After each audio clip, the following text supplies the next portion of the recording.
Amém. Estamos começando hoje nosso último estudo, né, do módulo 4 e também, por consequência, também o último estudo da turma 1, que estará hoje completando, né, o Seminário Teológico de Base, que é o Seminário Teológico da Escola de Discípulo, né, que é o Ministério de Ensino da nossa igreja. A Escola de Discípulo ela é responsável por todos os materiais de ensino da nossa igreja, treinamento de líderes do Conexão, treinamento de obreiros, a apostila de apologética do Ministério Conexão, e todo o material produzido sempre sairá da Escola de Discípulo, né?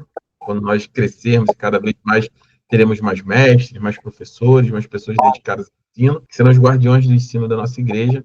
Também produzimos o material da herança, né, da escolinha bíblica da nossa escola, né, do Ministério Infantil, e o Seminário Teológico é um desses módulos, né, onde nós estamos inseridos. E hoje nós estamos terminando aqui o último estudo, o estudo de número 50, depois de praticamente 3 anos aí de caminhada, todas as terças-feiras, chegamos ao final. E eu vou pedir à Mariana que abençoe essa última aula, que o Senhor nos direcione em nome de Jesus. Amém? Amém. Amado Deus, Pai querido, estamos aqui, Pai, nessa noite, te agradecendo, Pai, por essa oportunidade de estarmos aprendendo mais da Tua palavra, Pai. Como somos gratos, Pai, por termos chegado até aqui, Pai. Abençoa, Senhor, cada um que está presente aqui na sala, abençoa nossos pastores, nossos irmãos que estão aqui nesse momento tão dedicados, tão presentes nas suas aulas, recebendo mais de Ti, Pai. Agradecemos por essa oportunidade de estarmos estudando a Sua palavra, estarmos aprendendo. Abençoa cada um que está presente. Obrigada por mais um dia, por mais uma noite de aprendizado, por estarmos chegando até aqui no final desse curso, no final desse seminário, que foi tão abençoador, tão engrandecedor. Obrigada, Pai. Só temos a agradecer a Ti, Pai, por estarmos vivos, por estarmos podendo aprender mais, saber mais de Ti, Pai. Muito obrigada. Agradeço pela vida dos nossos pastores, agradeço por toda a palavra que foi ensinada, todo o estudo que tivemos aqui. Muito obrigada. Em nome de Jesus. Amém. Amém, amém. Obrigado, Mari. Chegamos, então, ao nosso último estudo, né? Que é, na verdade, um fechamento dessa série escatológica que nós estamos tratando aí nas últimas aulas, que vem tratando sobre o estudo das últimas coisas, né? Do tempo do fim, né?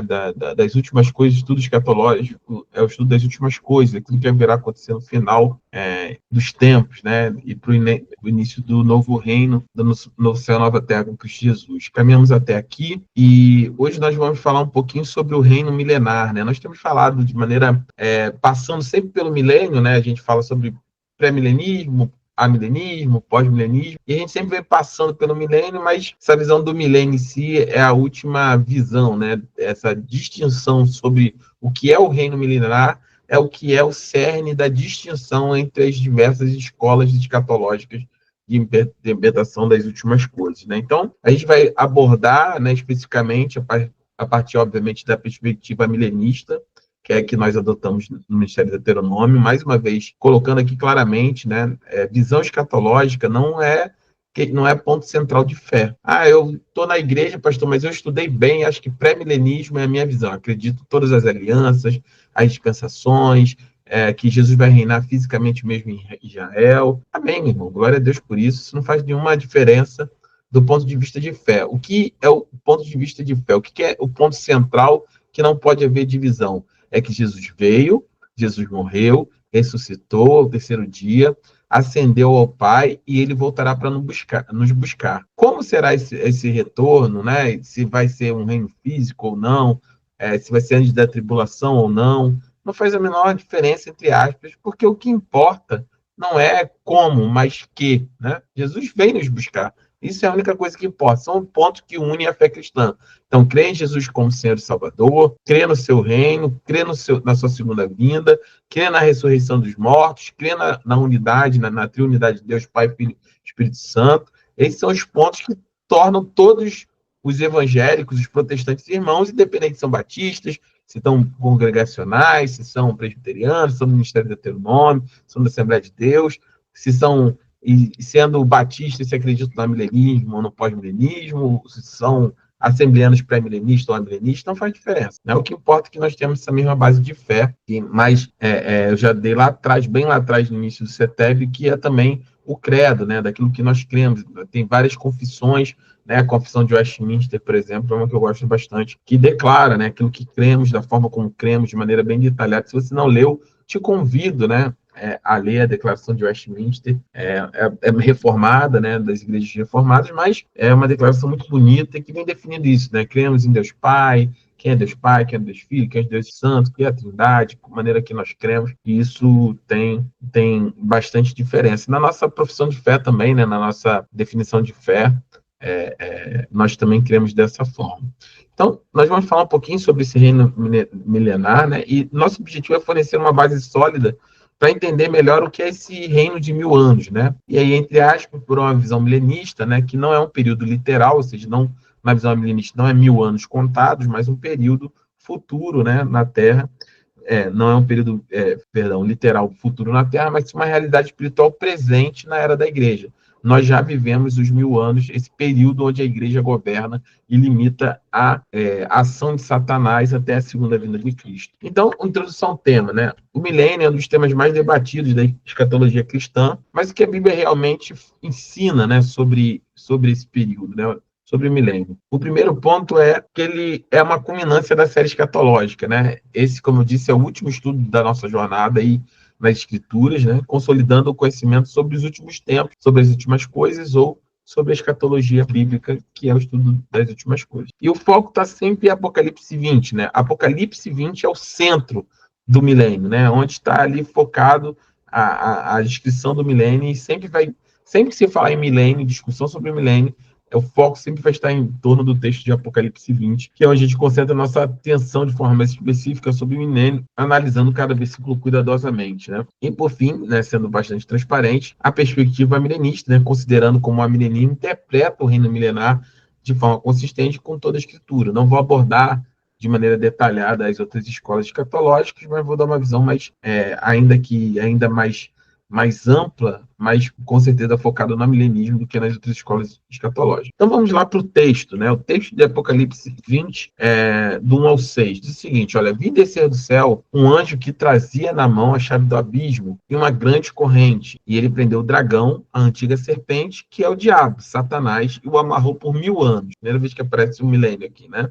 Os 1000 anos. Lançou no abismo, fechou e pôs um selo sobre ele, para impedi-lo de enganar as nações até que se completassem os 1000 anos. Depois disso, é necessário que ele seja solto por um pouco de tempo, e aí vi tronos, e neles sentaram-se aqueles quem havia sido dado autoridade para julgar. Vi as almas que foram decapitadas por causa do testemunho de luz e da palavra de Deus. E eles não tinham adorado a besta nem a sua imagem, e não receberam a sua marca na testa nem nas mãos. Eles ressuscitaram e reinaram com Cristo durante 1000 anos. O restante dos mortos não existou até se completarem os 1000 anos. E essa é a primeira ressurreição. Então, esse ponto é importante. A primeira ressurreição, a ressurreição dos santos.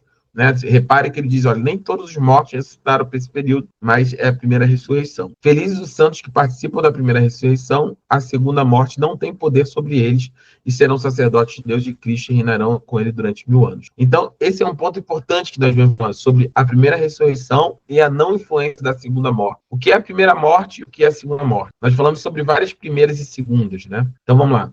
Primeira vinda de Cristo, segunda vinda de Cristo. A primeira vinda de Cristo, Jesus na manjedoura, cresce, ministério iniciado, aproximadamente 3 anos ali, 3 anos e meio, sua morte, é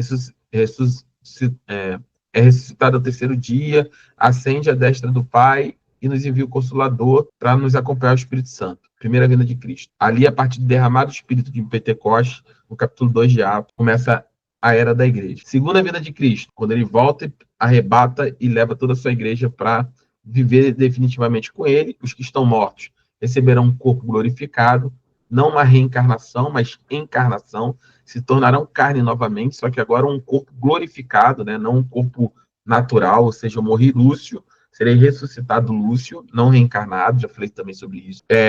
E aqueles que estão vivos terão seu corpo transformado, segundo a palavra de Deus. Então, primeira vinda, segunda vinda de Cristo. Primeira ressurreição e segunda ressurreição. Ressurreição dos santos, daqueles que morreram em Cristo Jesus, estão vivos para Deus. E a segunda ressurreição é a segunda é a ressurreição de todas as pessoas que morreram em todos os tempos de toda a história da humanidade, que serão ressuscitados agora para o julgamento diante do trono branco, que também está em Apocalipse 20, onde serão condenados aqueles que não tiverem seu nome escrito no livro da vida, serão jogados no lago de fogo e enxofre, que é a segunda morte. A primeira morte é a morte física. Morri, vou morrer, Jesus voltou, vou participar da ressurreição, da primeira ressurreição. Quando vier o julgamento final, onde todos aqueles que morreram, independente se forem em Cristo ou não, serão ressurretos, vai haver um julgamento, né? Na verdade, como Jesus diz, né? Ele não veio para julgar, porque o mundo já está julgado, ele veio para salvar, né? O mundo já é no maligno. Aqueles que não aceitarem, na verdade, a salvação em Cristo Jesus, não tiverem seu nome no livro da vida, serão condenados eternamente. E essa é a segunda morte, a morte eterna, a separação eterna de Deus, que serão sujeitos, né? Aqueles que não aceitaram a Cristo, um lago de sofrimento e tormenta eterna. Esse ponto é importante. Nós não somos oriundos da ideia dos aniquilistas, né? Que a gente chama de aniquilacionistas, na verdade. Nós não cremos que quando vai haver um tempo depois desse julgamento, que aqueles que foram jogados no lago de fogo e enxofre, como Satanás, a morte, o inferno, que eles serão extintos, ou seja, se eu não aceitei a Cristo, eu fui condenado, vou ser jogado ali no lago de fogo e enxofre para sofrimento eterno. Não, nós não acreditamos que em algum momento a minha alma vai se extinguir e eu não vou mais sofrer, eu vou ser aniquilado. Quem crer assim, por exemplo, os testemunhas, os adventistas do sétimo dia, eles são aniquilacionistas, a destruição da alma. Não é que você vai sofrer eternamente, é que você vai ser destruído e não vai existir mais. Não haverá mais a sua existência. Nós cremos diferente. Os protestantes creem no sofrimento eterno, ou seja, aqueles que não receberam a Cristo não só morrerão a segunda morte, como viverão eternamente em sofrimento, em choro e ranger de dentes, ou seja, paz eterna. O ponto mais importante aqui, para vocês entenderem definitivamente, nós vimos lá no início, no CETEB, no módulo 1, que está até sendo terminado agora, nós vimos as características de Deus. E Deus, ele tem uma característica que é fundamental para esse entendimento. Deus, ele é eterno. Sim ou não? Deus é eterno. Partindo do princípio que Deus é eterno, tudo de Deus passa a ecoar pela eternidade. Então, por exemplo, o Senhor ama a Sil com amor eterno. O Senhor ama Mariana e Marcos com amor eterno. O Senhor vai salvar pastora Tatiana e pastora Tânia com salvação eterna. O Senhor vai sustentar Lorena e Yasmin com um sustento eterno. Ou seja, tudo do ponto de vista de Deus é eterno, porque Deus é eterno. Então, todos os seus atributos manifestos vão se manifestar pela eternidade. Então, Deus é justo juiz e a sua justiça é eterna. A sua bondade não tem fim, ela é eterna. O amor de Deus não acaba, ele é eterno. As misericórdias do Senhor são eternas, elas não têm fim, se renovam a cada manhã. Tudo do ponto de vista de um Deus eterno será eterno. Isso é maravilhoso para aqueles que estão em Cristo Jesus. Mas do ponto de vista para aqueles também que não estão em Cristo Jesus, que não aceitarem a salvação, lembra? Eu sempre falei sobre isso.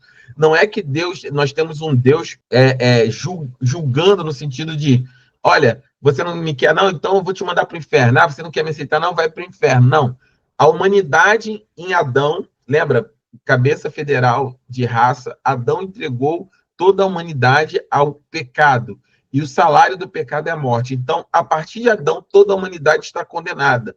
O que Deus fez, o que Jesus fez, não foi vir julgar, porque já estávamos julgados. O salário do pecado é a morte. Todos mereciam a morte. Jesus veio salvar. Então, Jesus estende a sua mão para aqueles que creem no seu nome serem salvos. Então, baseado nisso, da mesma forma que nós temos uma salvação que se manifestará eternamente, baseado no amor eterno, no sustento eterno, nós também, pelo outro lado, teremos uma manifestação de justiça eterna e de juízo eterno. E de um Deus que consumirá eternamente aqueles que pecaram contra a sua santidade. o julgamento é eterno, o castigo será eterno, e o juízo de Deus sobre essas almas será também eterno. Por que isso é importante, nós termos a dimensão da eternidade? Porque quando você entende isso, você vê que tudo que nós fazemos para o reino, ele não é simplesmente algo que é secular, na esfera desse mundo, dessa vida. Ele ecoa para a eternidade. Uma das frases que eu sempre uso, né, eu sempre falo assim, olha, quando você ganha, né, quando alguém falou de Jesus para você, quando alguém falou, né, eu sempre cito o exemplo ali, né, das meninas, né, da Yasmin, da Lorena, da Fernanda, né? Nesse processo ali, uma foram falando de Jesus para outras, que Fernanda falou para Yasmin, que falou para Lorena, ou vice-versa. Enfim, elas foram nesse processo ali, né? O Espírito foi trabalhando na vida delas, através uma da outra, vou colocar assim. Quando, por exemplo, né, o Senhor, por exemplo, aproximou Lorena dele através da vida da Yasmin, né? Não sei se essa foi a ordem, mas supondo que tenha sido, não foi aplique ao contrário, mas eu acredito que sim por conta do batismo, né, das coisas que estavam ocorrendo. Quando o Senhor ocorreu, a Yasmin impactou a vida da Lorena para a eternidade. Ela não só ganhou a sua amiga para Cristo, mas como ela ganhou a sua amiga para Cristo para a eternidade. Porque tudo aquilo que Deus faz, ele tem um caráter, um desdobramento eterno, porque Deus é eterno. Então, a obra que nós fazemos aqui, por isso que a minha preocupação, por exemplo, enquanto pastor, será um dia que eu não estarei mais pastor do Ministério do Deuteronômio, é que nós construamos uma igreja que dure e que ecoe pela eternidade. Porque ainda que nós passemos, a ideia é que aquilo que nós construímos, cada recurso, cada dízimo, cada oferta, cada obrinha que nós fizemos, cada culto de quarta-feira busca, cada culto de consagração, cada trabalho da mídia, tudo que nós fazemos envolvidos, cada escala de obreiro, nós vamos passar, mas aquilo que nós fizermos, se fizermos com o coração para Deus, a ponto de impactar outras pessoas, ele ecoará pela eternidade, porque mesmo depois de nós, a igreja, o Ministério do Deuteronômio continuará salvando, porque ela é plantada por um Deus eterno que continuará salvando eternamente até que ele venha. Entende isso? Como a nossa responsabilidade é de ecoar pela eternidade. Ah, mas pastor, mas eu estou tão pouquinho, eu só estou dando uma oferta tão pequena aqui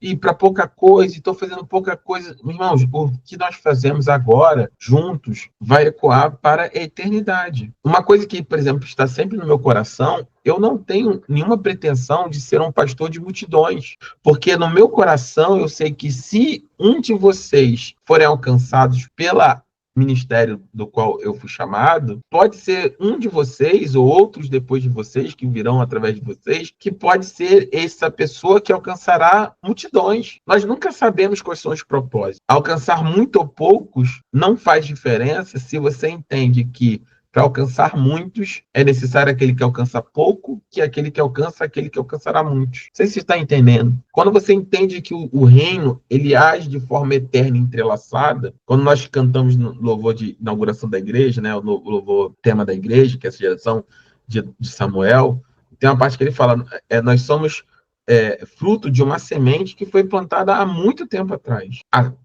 O Marcos, o Lúcio, a Tatiana, a Tânia, Lorena, a Sil, a Mari, a Yasmin, vocês são frutos das pessoas que falaram de Cristo para você, mas vocês são fruto de Paulo, vocês são fruto de Pedro, vocês são frutos de Lutero, de Calvino, vocês são fruto dos primeiros missionários que chegaram no Brasil, vocês são fruto dos pais da igreja, de Agostinho, porque essas pessoas, vocês são frutos de cada irmão que entregou a sua vida por amor a Cristo, para avanço do reino em Roma, quando eles eram jogados aos leões. Cada uma dessas pessoas plantou algo que foi ecoando na eternidade até chegar a esse dia de hoje, essa aula de hoje, esse dia de hoje, e amanhã, e depois de amanhã, porque nós nos relacionamos com Deus eterno, então tudo será eterno, inclusive a segunda morte e o sofrimento eterno. Então, a definição etimológica, né? O termo milênio, né, deriva do latim e significa, obviamente, literalmente 1000 anos, né? Na Bíblia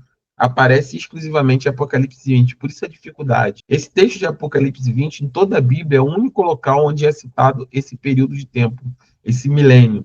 Em nenhum outro local é citado esse período de tempo. E quais são os elementos centrais, né? 3 componentes fundamentais que nós vimos ali, né? No milênio, Satanás é preso, no milênio, Jesus reina, e no milênio tem a primeira ressurreição, e esses são os 3 pontos principais que nós vamos atacar aqui. As 3 visões principais, né, já passei, mas só para lembrar: pré-milenismo dispensacionalista, né? Reinado literal de 1000 anos, após a segunda vida de Cristo, ou seja, Jesus vai voltar, vai levar a igreja com ele, vai retornar e vai reinar 1000 anos em Jerusalém fisicamente. Eles acreditam numa distinção clara entre Israel e igreja, por isso são a visão mais conhecida. Eles acreditam que Deus tem um plano para Israel e Deus tem um plano para a igreja, né? Eles têm uma interpretação literal do Apocalipse, e o reino terreno será centrado em Jerusalém, literalmente lá no monte do templo em Jerusalém. O pré-milenismo aí já mais histórico, né? Cristo volta e inaugura o reino milenar, não tem uma separação rígida, né, entre Israel e igreja. O reino é espiritual com manifestações físicas e Deus está continuando a história de salvação. E aí a visão que nós adotamos, a nossa posição, que é o milênio, o amilenismo. O milênio é simbólico, né? Não é um período de 1000 anos, 1 ano, 2 anos, 3 anos, 1000 anos, mas é um milênio, ele é simbólico, ele é um período de tempo, porque Apocalipse é um livro de simbologia, de simbolismo. O reinado é espiritual, Jesus reina esse período de tempo de 1000 anos de forma espiritual, desde a ascensão de Cristo, ou seja, em Atos capítulo 1, quando Jesus ascende aos céus, ele já começa a reinar à destra do Pai. A igreja é militante, triunfante nesse reinado com Cristo, ou seja, querendo ou não, a gente pode olhar de maneira micro para as dificuldades que a igreja enfrenta, mas a verdade é que nos últimos 2000 anos a igreja tem sido triunfante, porque apesar de todas as perseguições, de tudo aquilo que nós sofremos, a igreja de Cristo continua a salvar, curar e libertar nos dias de hoje, né? Independente se somos assembleanos, batistas, presbiterianos, comunidades independentes, não importa. Nós, como Igreja de Cristo, o corpo de Cristo continua se manifestando aqui no Brasil, né? Na Itália, no Chile, na Alemanha, na Noruega, né, Yasmin? Em todos os lugares, o corpo de Cristo, a Igreja do Senhor, continua se manifestando e se manifestará para a salvação. E a interpretação, na nossa visão, ela é consistente com toda a Escritura. A base bíblica para o amilenismo, né, é em João 5, 24 a 29, quando Jesus diz assim: olha, digo-lhe a verdade, que ninguém ouve a minha palavra e crê naquele que me enviou. Digo-lhes a verdade, quem ouve a minha palavra e crê naquele que me enviou tem a vida eterna e não será condenado, mas já passou da morte para a vida. Digo-lhes a verdade, está chegando a hora, e de fato já chegou, em que os mortos ouvirão a voz do Filho de Deus, e aqueles que ouvirem viverão. Pois da mesma forma como o Pai tem vida em si mesmo, também concedeu ao Filho ter vida em si mesmo. E lhe deu autoridade para julgar, porque é o Filho do homem. Não fiquem admirados com isso, pois está chegando a hora em que todos os que estão nos túmulos ouvirão a sua voz e sairão. Os que fizerem o bem ressuscitarão para a vida, e os que fizerem o mal ressuscitarão para serem condenados. Então, o primeiro ponto aqui é o tempo presente. O milênio representa o período atual entre as duas vindas de Cristo, chamada Era da Igreja. Então, Jesus veio, morreu, ressuscitou, ascendeu aos céus. Entre a primeira vinda na manjedoura e a segunda vinda é chamada Era da Igreja, e esse é o período de tempo que nós chamamos de milênio. Segundo, Satanás está limitado, ou seja, Satanás está restrito. Ele não pode, né, e ele gostaria de impedir a pregação do evangelho às nações. Nós temos liberdade. Se nós estamos fazendo ou não é outra história, mas nós temos liberdade para pregar o evangelho a todas as nações hoje, né? Nós temos essa liberdade. Satanás não pode impedir. Satanás e o inferno não prevalecerão, né? As portas do inferno não podem prevalecer contra a igreja. E lembrando que esse texto, né, das portas do inferno não prevalecerão contra a igreja do Senhor, prevalecer, né, dá uma percepção, né, uma interpretação de que a igreja investindo contra as portas do inferno, né, e as portas do inferno não podem prevalecer, não podem resistir, ou seja, a igreja entra porta do inferno adentro para saquear o inferno, para salvar as vidas que estão aprisionadas por Satanás e que estão condenadas à vida eterna. E aí a primeira ressurreição refere-se à vida espiritual recebida em Cristo, a regeneração que está em João 5,25, né? Porque ele diz assim, olha, não fiquem admirados, ele diz aqui, ó, digo-lhes, quem ouve a minha voz e crê naquele que me enviou tem a vida eterna e não será condenado, mas já passou da morte para a vida. E digo-lhes a verdade, está chegando a hora, e de fato já chegou, em que os mortos ouvirão a voz do Filho de Deus e aqueles que ouvirem viverão. Então, baseado nesse texto, o que nós cremos é que essa primeira ressurreição é a nossa ressurreição espiritual. Lembra de Efésios, quando eu já tratei sobre isso, né, que fala que nós estávamos mortos, né, e que o mesmo poder para ressuscitar Cristo dos mortos, né, da morte para a vida, é o mesmo poder necessário para nos trazer da morte do pecado para entendermos e aceitarmos a luz do Evangelho, a Cristo Jesus. O homem, sem a ação do Espírito, ele é incapaz de entender aquilo que é a mensagem do Senhor. Se não for o Senhor, através da sua graça, né, e mediante a nossa fé que é gerada em nossos corações, nós não seríamos salvos, pois vocês são salvos pela graça, mediante a fé. Isso não vem de vocês, é um dom de Deus. Esse dom de Deus é esse despertar do Espírito que fez com que assim eu enxergasse Jesus e falasse, nossa, eu preciso de Cristo e vou aceitar Cristo, eu sou miserável, sou pecadora. É o mesmo que fez com que eu enxergasse a Cristo e falasse, nossa, eu preciso de Cristo, sou miserável, sou pecador. É o mesmo, cada um de nós fez cair as escamas dos nossos olhos. Nós estávamos mortos, a Bíblia diz que nós estávamos mortos em nossos pecados e delitos, e através do Espírito nós fomos vivificados para entendermos e aceitarmos a Cristo como Senhor e Salvador. E o reinado com Cristo, né? A igreja militante, triunfante, participando desse governo espiritual de Cristo nos dias de hoje. Então, como é que fica a interpretação amilenista, né, detalhada de Apocalipse 20? O texto simbólico, né? Primeiro, Apocalipse é um livro profético, escrito em um gênero apocalíptico, né? Apocalipse é um gênero literário, além de um livro, é um gênero literário, né? Que é caracterizado por simbolismos e visões, né? Então, vocês têm vários textos apocalípticos, né? Por exemplo, né, que não é Apocalipse, eu não sei, eu esqueci agora o nome. No Fantástico sempre vira e mexe falava ali de um Nostradamus, não é isso? Os textos de Nostradamus, você lembra disso? Que é uma época, sempre no Fantástico, final de ano, aparecia lá as previsões de Nostradamus. Não sei se vocês lembram disso, né? Lembro. Não sei eu lembro, sim.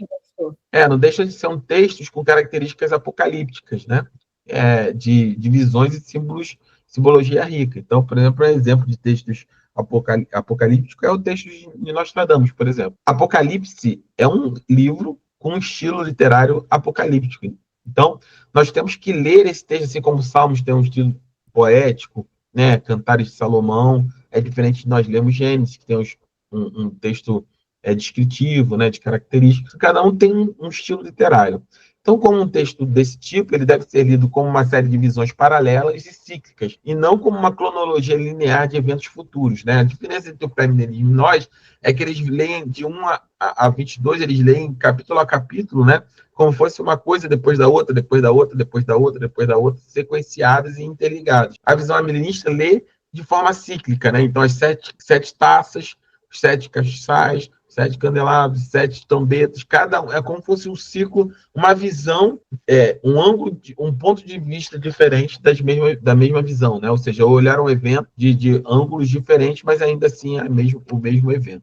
Os 1000 anos, né? O que é liansmo? Esse período de 1000 anos, né? Que liasmo, que a gente chama, não é interpretado literalmente como um período de 1000 anos, cronológico. Em vez disso, simboliza, né? Porque o texto é todo simbólico, sendo um texto apocalíptico, ele simboliza um período completo, ou seja, 1000 anos é um número fechado, é um período completo, indefinido, determinado por Deus, que representa a plenitude do tempo da igreja entre a primeira e a segunda vida de Cristo. Prisão de Satanás, né? Essa prisão de Satanás não significa a sua ausência total da atividade no mundo, mas a sua restrição significativa, especialmente em relação à sua capacidade de enganar as nações e impedir a expansão global do evangelho. Ele não pode mais cegar a humanidade para a verdade de Cristo como fazia antes da cruz. Ou seja, nós temos o poder, baseados no nome de Jesus, de pregarmos a palavra de Deus e a verdade do Evangelho, e todo aquele que nele crê será salvo. Ou seja, as pessoas não podem mais ser cegas espiritualmente, ele não pode cegar a humanidade inteira para que não entenda. Não, o Espírito age, e aquele que crê e recebe a palavra de Deus, ele pode receber e ser salvo. A primeira ressurreição é compreendida espiritualmente, né, referindo-se à regeneração, à nova vida em Cristo que os crentes experimentaram no presente. Efésios, como eu já falei aqui, de 2:1 a 6, Colossenses 2:12. Né? Eu falei sobre Tito também, né? Paulo fala sobre Tito, capítulo 3. Paulo trata sobre isso, né? Nós fomos regenerados, né? Fomos gerados novamente, uma nova vida, uma uma nova oportunidade em Deus de nós vivermos uma vida diferente daquela que vivíamos. E também se aplica ao estado glorificado dos mártires, de todos os crentes que estão em Cristo no céu, reinando com ele. Ou seja, todo aquele que morreram também em Cristo, também já então, fazem parte dessa ressurreição espiritual. E o reinado dos crentes, né? O reinado dos crentes com Cristo durante 1000 anos é uma realidade presente espiritual. Nós já reinamos com Cristo hoje, né? Nesse tempo e espiritualmente. A igreja, tanto militante na terra quanto a triunfante no céu, ou seja, aqueles que já morreram, descansaram em Cristo, que foram vitoriosos, como o apóstolo Paulo diz, né? Combati o bom combate, guardei a fé, né? Então, esses irmãos que morreram em Cristo Jesus já estão no céu, eles são crentes triunfantes. Eles não perdem mais a salvação, eles só estão esperando a conclusão de todas as coisas, né? Diante do Senhor, dizendo: Maranata, vem Senhor Jesus, né? E eles compartilham da autoridade do governo de Cristo sobre o mundo, exercendo influência, né?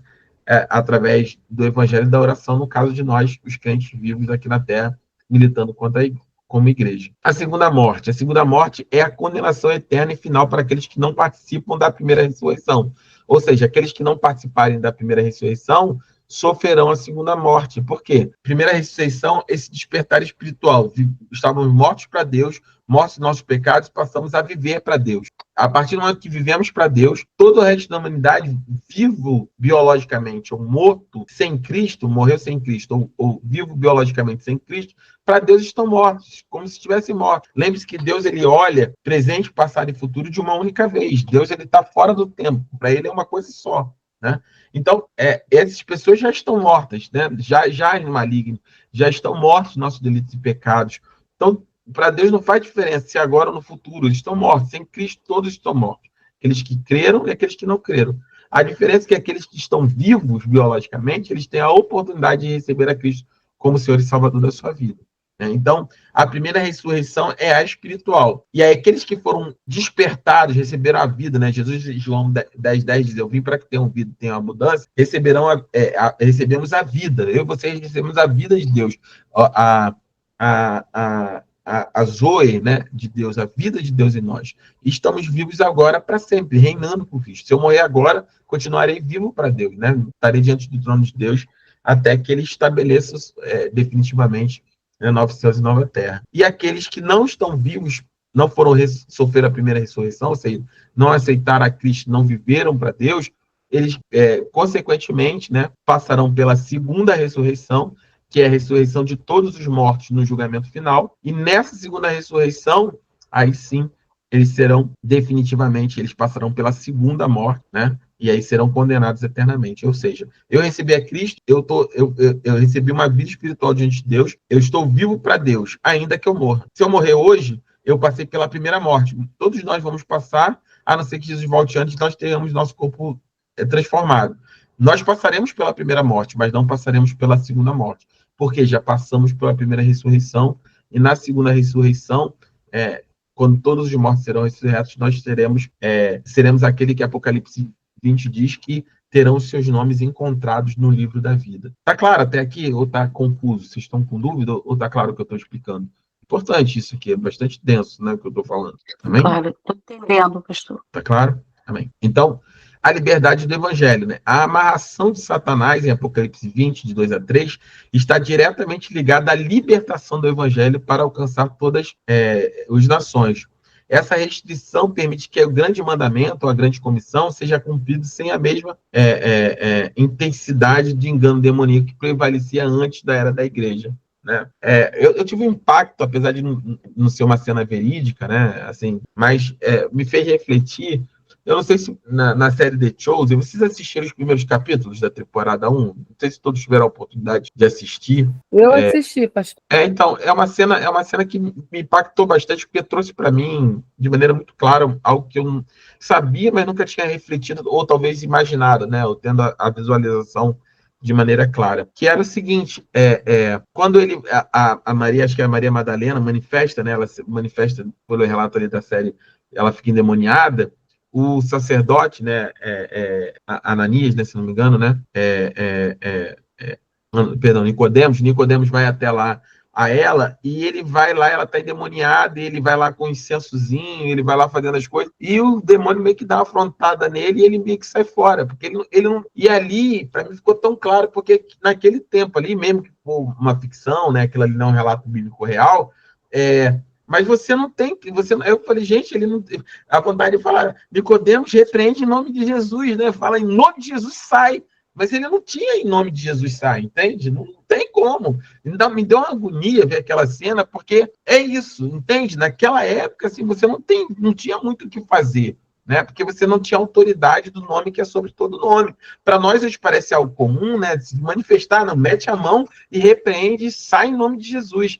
Não tem repreende e sai em nome de Jesus antes do nome de Jesus, obviamente. Então, isso era uma limitação que, a partir da vida de Cristo, nós temos essa liberdade a partir do evangelho para ter autoridade. Satanás não resiste mais ao nome de Jesus. Se eu quiser falar de Jesus, para manifestou, repreende o nome de Jesus, e aquela pessoa vai ouvir a respeito do evangelho e ela tem a oportunidade, de uma vez liberta, aceitar a Cristo. Entenderam como é que o evangelho ele traz essa liberdade, né, da pregação? Então, o reino já chegou na visão milenista, né? Mateus 12, 28 diz, mas se é pelo Espírito de Deus que eu expulso demônios, então chegou a vocês o reino de Deus.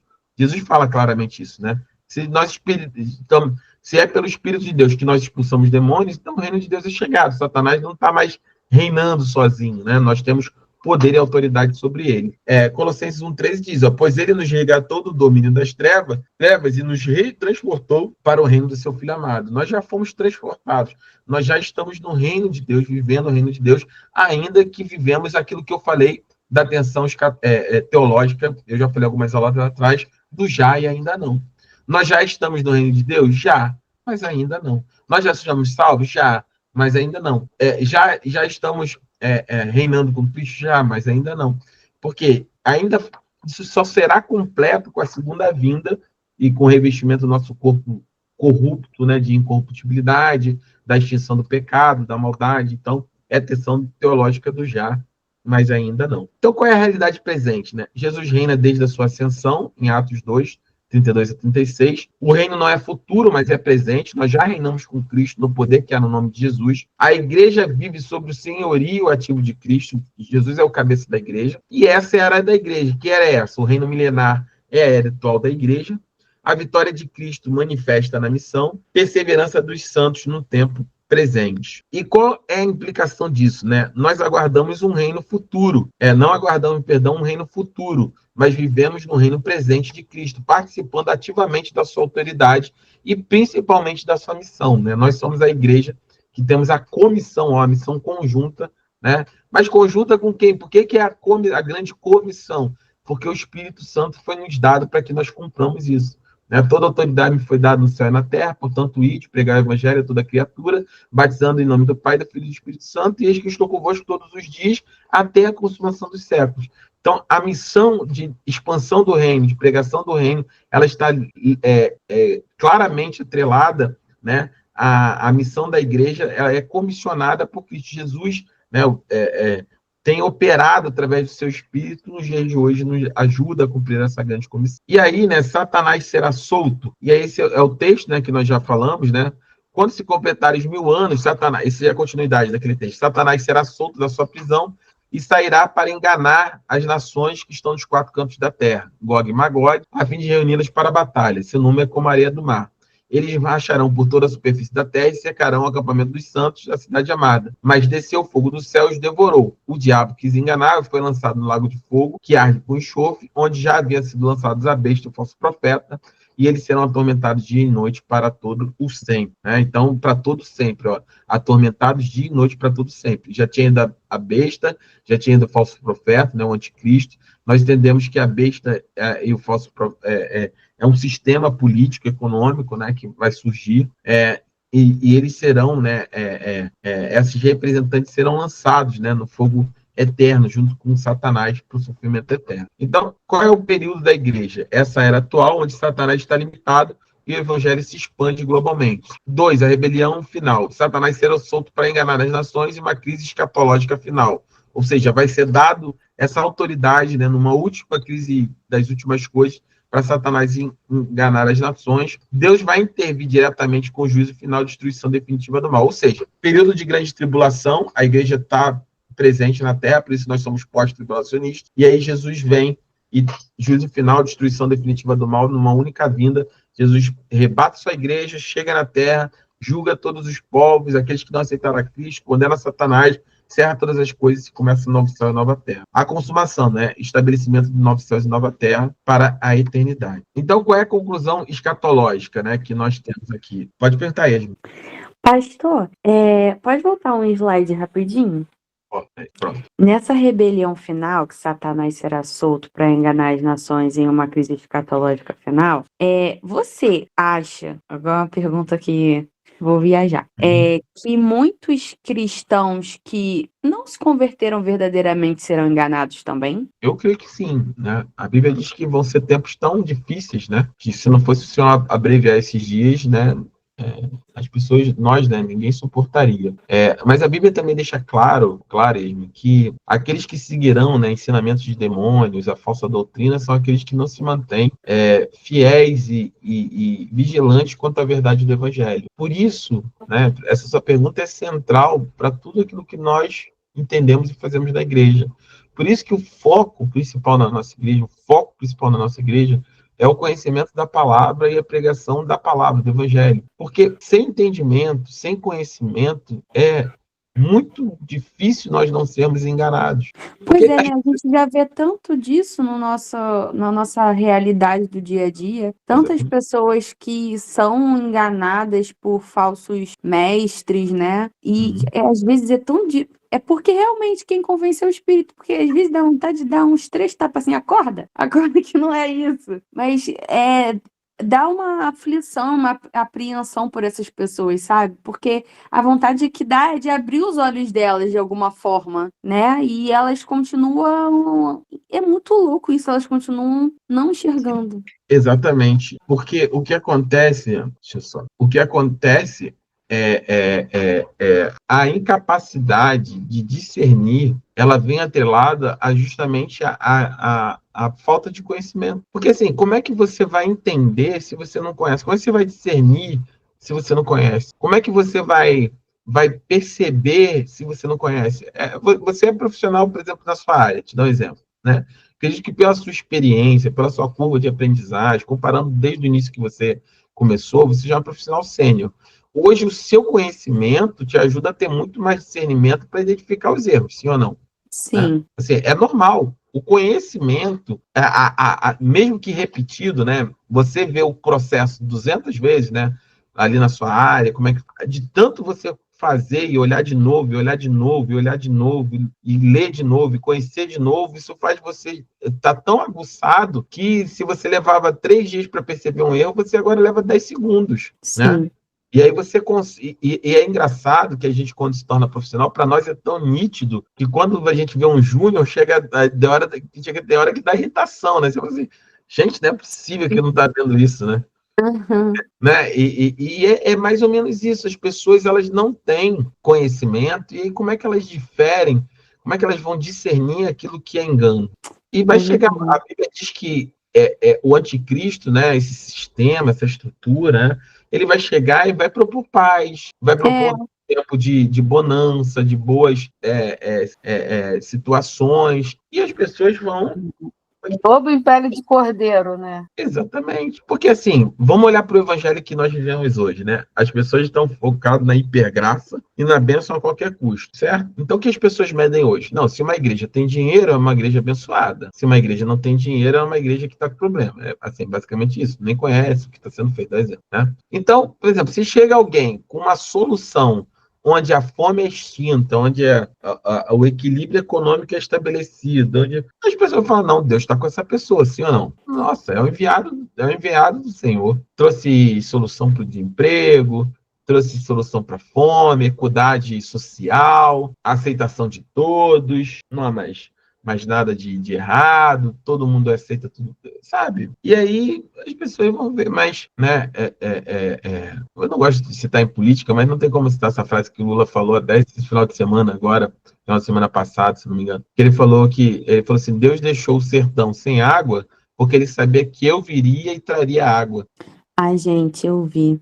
Entendeu? Essa Sério, frase é pesada, vi. independente de, assim, não estou entrando em julgamento político, né? Porque eu não gosto nem de abordar essas coisas, apesar de ter minha opinião clara sobre isso.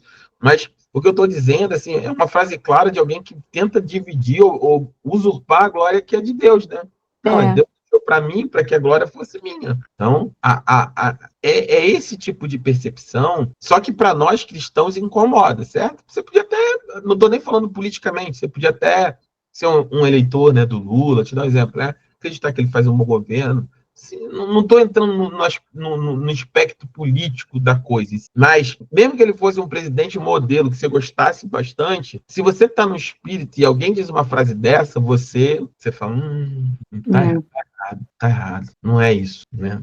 Tá equivocado, né? Então, quando você tem esse conhecimento, você tem capacidade de discernir. Mas a verdade é que muitos serão enganados, Sim.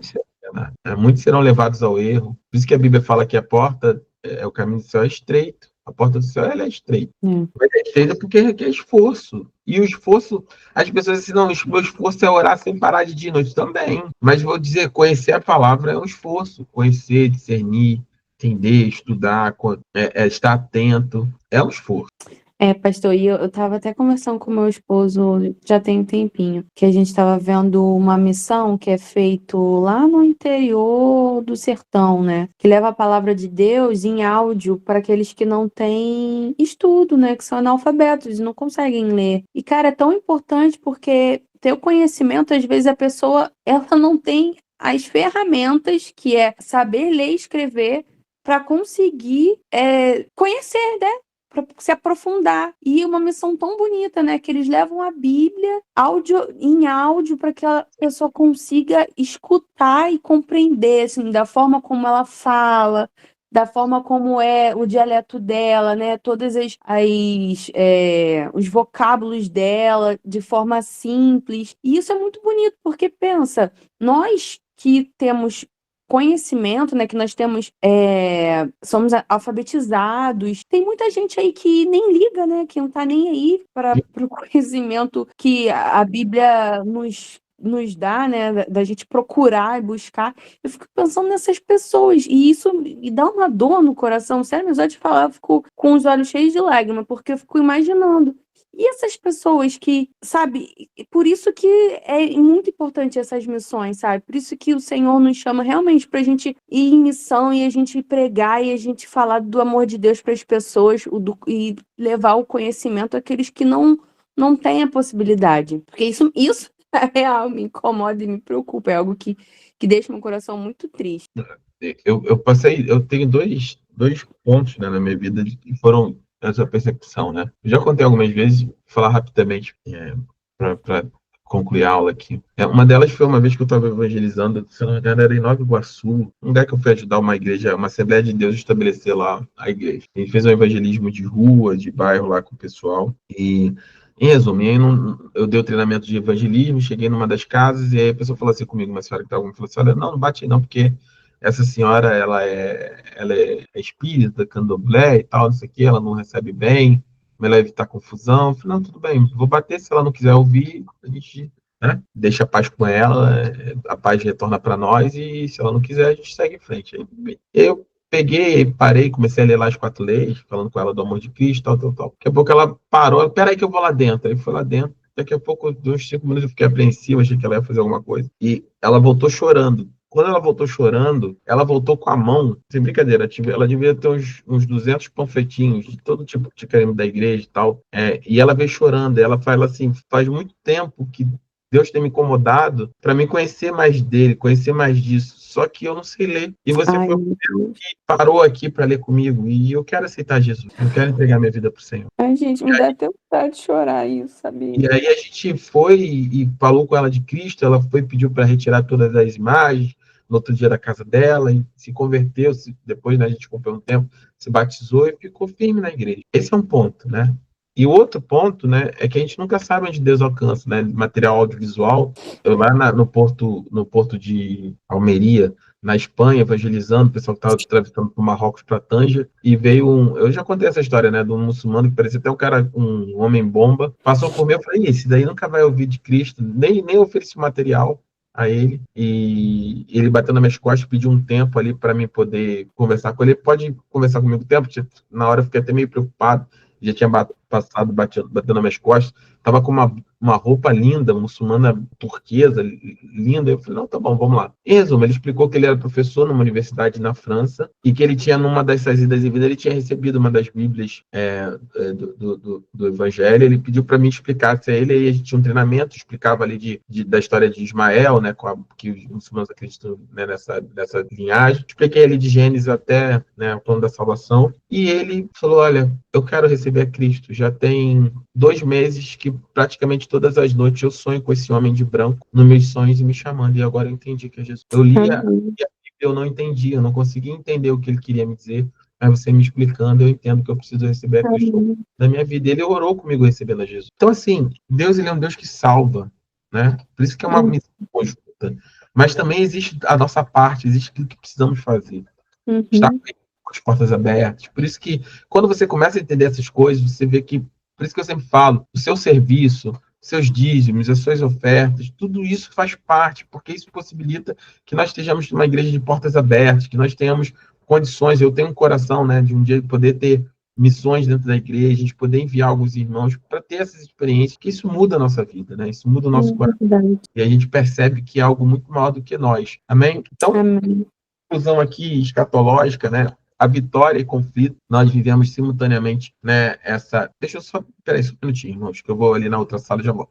E aí, nós temos essa vitória, né? E conflito, né? Vivemos simultaneamente uma vitória espiritual e testemunho missionário, mas também enfrentamos o conflito espiritual contínuo até a volta de Cristo, ou seja, mas ainda não, né? Nós estamos vitoriosos em Cristo, mas ainda não em definitivo. E a consumação final, né? A segunda vinda de Cristo encerrará o milênio, trazendo o juízo final, inaugurando essa nova criação. 2 Pedro 3,13 diz: todavia esperamos novos céus e nova terra, onde habita a justiça, de acordo com a sua promessa. E essa perspectiva milenista nos oferece, né, uma compreensão coerente, né, da escatologia bíblica, integrando o presente e o futuro numa visão única, unificada do plano redentor de Deus. Amém? Glória a Deus. Terminamos. Terminamos. Glória a Deus. Glória a Deus.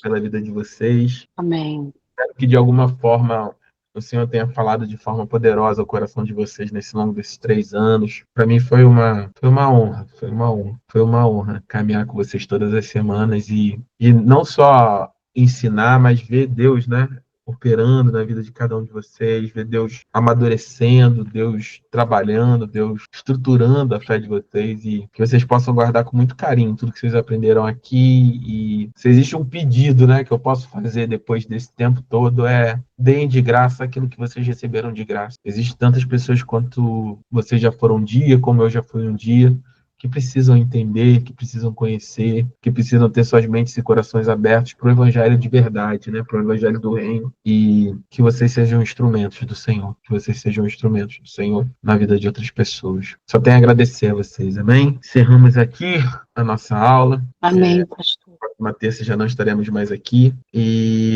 mas eu vou organizar, eu vou falar com vocês, mas provavelmente no retorno da pastora Tati, no dia 24, eu estou na dúvida só, Yasmin, se a gente fechou, vocês não conseguem estar por causa do trabalho do Gabriel, né? E vocês vão estar no dia 31, não é isso, se eu não me engano? Não, nós vamos estar no 24 e 31 na igreja. Tá bom. Então, nós vamos organizar, então, ou 24 ou 31 de agosto, a nossa formatura, tá? No culto. Eu vou falando com vocês, mas vamos, a princípio, vamos deixar agendado ali para o dia 31 de agosto, tá? Para nós termos todos juntos ali um momento final para a honra e glória do Senhor. Vamos orar para nós encerrarmos a nossa aula. Amém? Você pode orar, Yasmin, para que nós possamos encerrar, para a honra e glória do Senhor? Posso sim. Amém, Senhor. Meu Deus, amado Pai. Obrigado, Senhor, por ter nos sustentado todo esse período, Senhor. Esse período que foi tão importante ao longo desses anos, estudando, conhecendo mais de Ti, Pai, nos fortalecendo. Seu Espírito trabalhando em nossas mentes, em nossos corações, Pai. Obrigado pelo seu sustento, Senhor. O que o Senhor fez em nossas vidas, Pai, assim como o pastor falou aqui, Senhor. Recebemos de graça esse conhecimento, que possamos dar de graça, Senhor, àqueles que precisam. Tem tantas pessoas, Senhor, sedentas, Pai, pela sua palavra. Que esses anos, Pai, que nos deram mais capacidade para poder proclamar seu evangelho, que o seu Espírito esteja conosco, Pai, nos dando confiança, Senhor, nos dando coragem, Senhor, para que possamos batalhar, Senhor, e poder evangelizar as pessoas, Pai. Te agradeço, Senhor, por ter usado o seu servo, Senhor, ministro da sua casa, que o Senhor tenha abençoado ele abundantemente, Senhor, e eu não falo de bênçãos materiais, Pai, eu digo da sabedoria, Senhor, discernimento, que o Senhor tem fortalecido ele todos os dias, Pai, nos momentos difíceis, em meio àqueles momentos, Senhor, que ele só tem como dar a mão ao Senhor, Pai, sustentando a sua casa, a sua família, a sua esposa. E nós, Pai, vemos isso claramente com os nossos olhos, o Senhor operando, Pai. E que possamos, Pai, carregar isso dentro de nós, Pai. Em nome do Senhor Jesus, que o Senhor Jesus esteja conosco, Pai. E, Pai, possamos dar bom testemunho, porque a sua palavra diz, Pai, que nós precisamos dar bons testemunhos para que as pessoas não possam, na verdade, se envergonhem, Pai, de falar alguma coisa contra aquilo que nós seguimos, Pai, porque nós cremos na palavra que é viva, na sua palavra que é viva, o nosso Senhor Jesus Cristo. Em nome de Jesus, Pai, eu quero agradecer pela vida de cada irmão que esteve aqui nesse período, Pai, das pastoras, Senhor, que o Senhor possa continuar nos dando uma semana abençoada, Pai, debaixo da sua destra. Em nome de Jesus, amém. Amém. Amém. Glória a Deus, tá? Glória a Deus. Glória a Parabéns. Deus.